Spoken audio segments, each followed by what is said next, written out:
Today we are going to do the guide of St. Peter Basilica. We are approaching the entrance. We are starting to queue.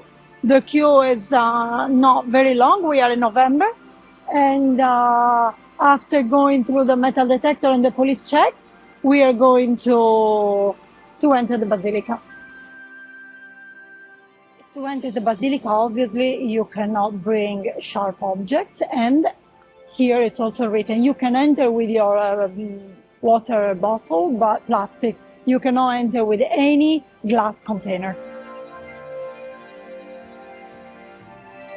To enter the Basilica, obviously, it's a church, so modest dressing, long trousers, all below the knees. If you are in a skirt, also below the knees.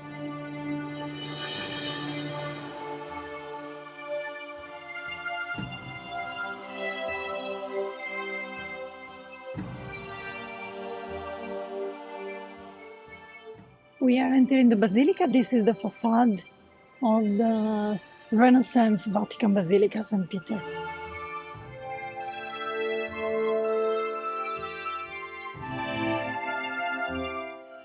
When you arrive after the stairs, you will see that there is one entrance to climb the dome, the cupola, and to enter the Vatican grottos, and then going straight, you enter the Basilica, the church.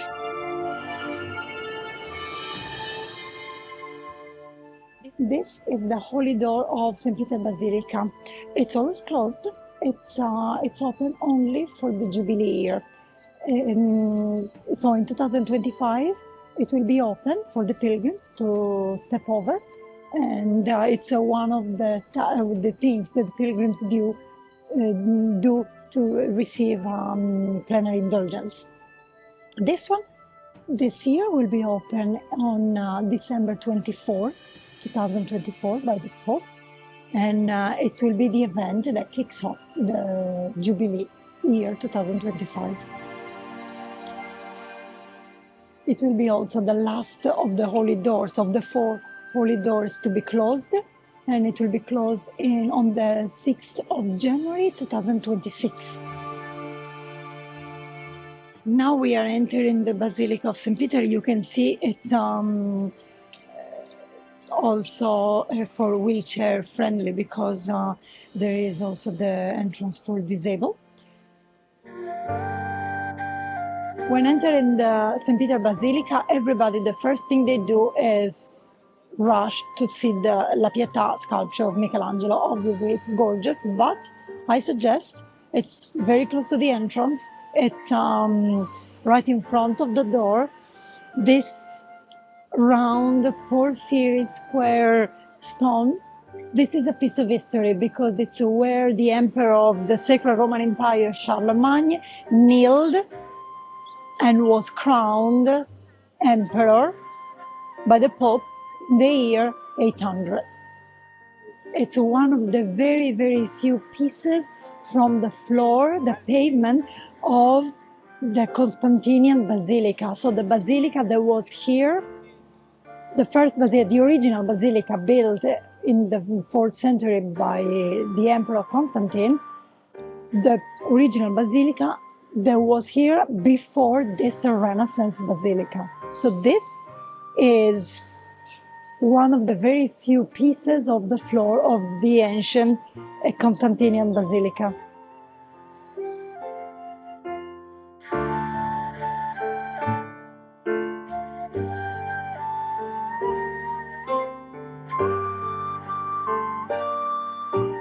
Now, obviously, the very first big masterpiece of the Basilica of St. Peter, we go see the La Pietà sculpture of Michelangelo. Since Michelangelo lost his mother when he was very small, a child, there is the legend that when he sculpted her, he carved the Holy Mary. He did it in he followed the last memory that he had of his mother. We don't know this yet. There is this legend.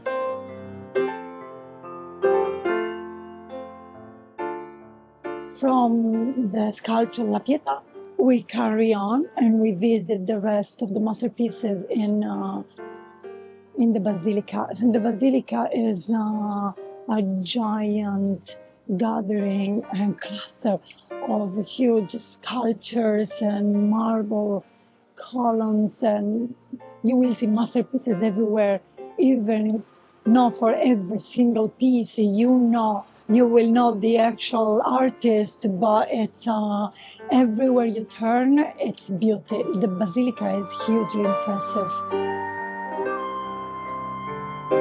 There are chapels, obviously, for praying. Some are for praying only. This is the chapel of San Sebastian. This is the funerary mausoleum monument of the Pope Gregory the 13th. All the main, all the popes, they have a very, like a big sculpture for them.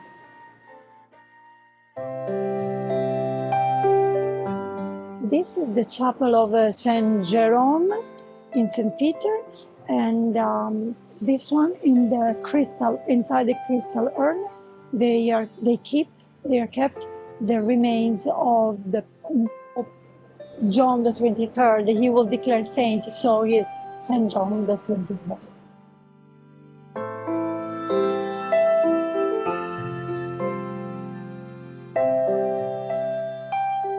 If you want to do the sacrament of the confession, here it's English and Italian. Here it's there is the timetable, like on Monday 4 to 6, on Tuesday it's in the morning and in the afternoon, Wednesday, Thursday. It's except on Friday. It's also on Sunday. You will see there are many, and they do it in every language because there are priests from all over the world.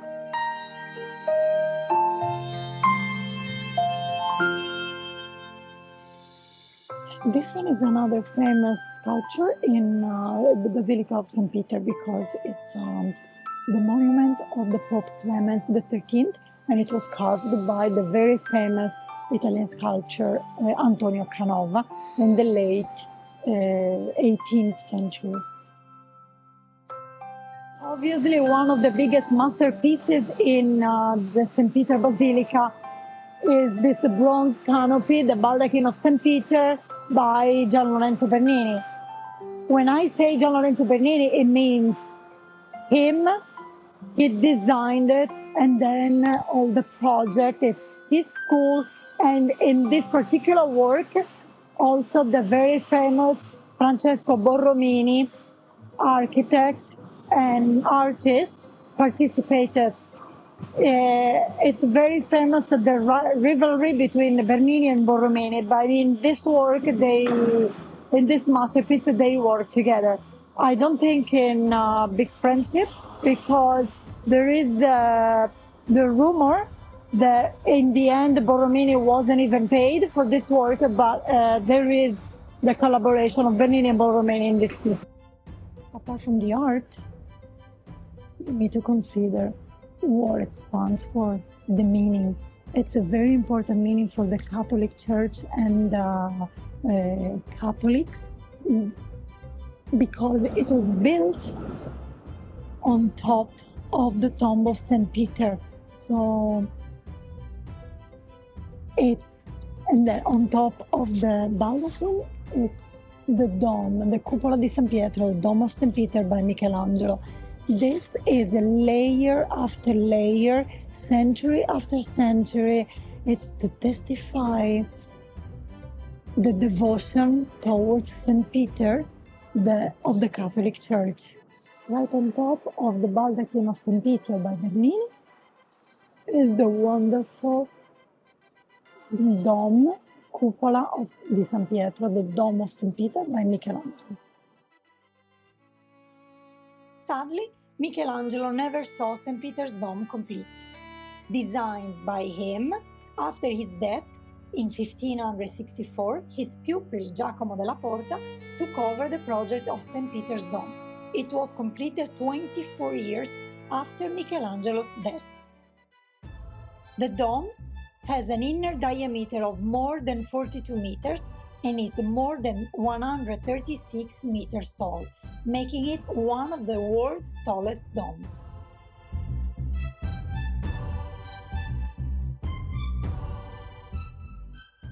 To the left of the Grand Canopy in St. Peter's Basilica is the memorial to Pope Alexander VII, Bernini's final masterpiece.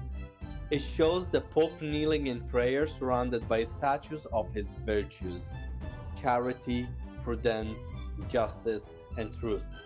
Look closely. Truth stands on a globe with her foot on England, symbolizing the Pope's struggle against Anglicanism. Below, a winged skeleton with an hourglass reminds us that time spares no one.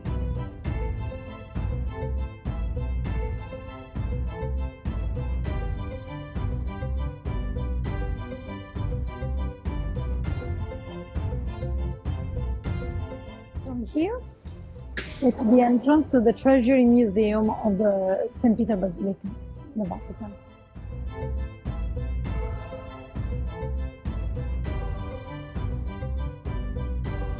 Here is a fascinating detail you might not know about St. Peter's Basilica.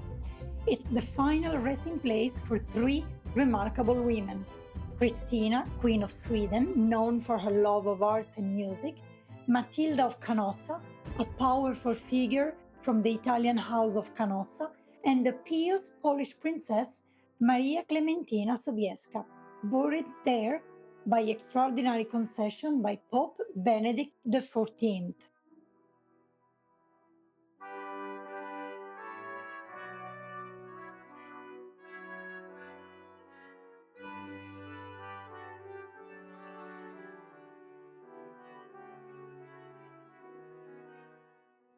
All the way in the main nave, there are the names of the most important churches all over the world, and close to them, the meridian. This one is the Cathedral of Prague. This is Ecclesia Lateranense.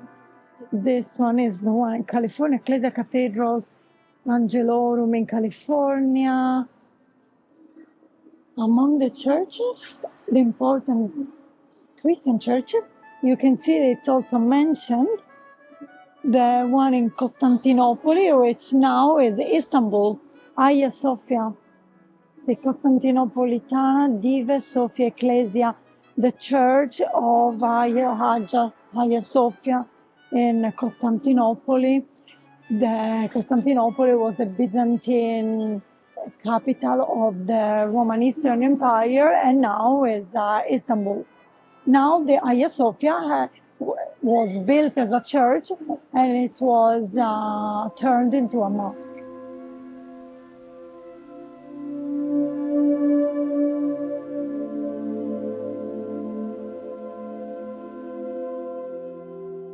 The soil where now stands St. Peter Basilica was originally used as the place for the circus wanted by Caligula, Roman emperor from 37 to 41 AD. A huge cemetery that you can visit today was built next to the circus. If you want to learn more about visiting this great ancient Roman graveyard, we have added a link in the description below. Caligula's circus was then expanded by Nero, and this is where St. Peter Apostle was martyred by being crucified upside down.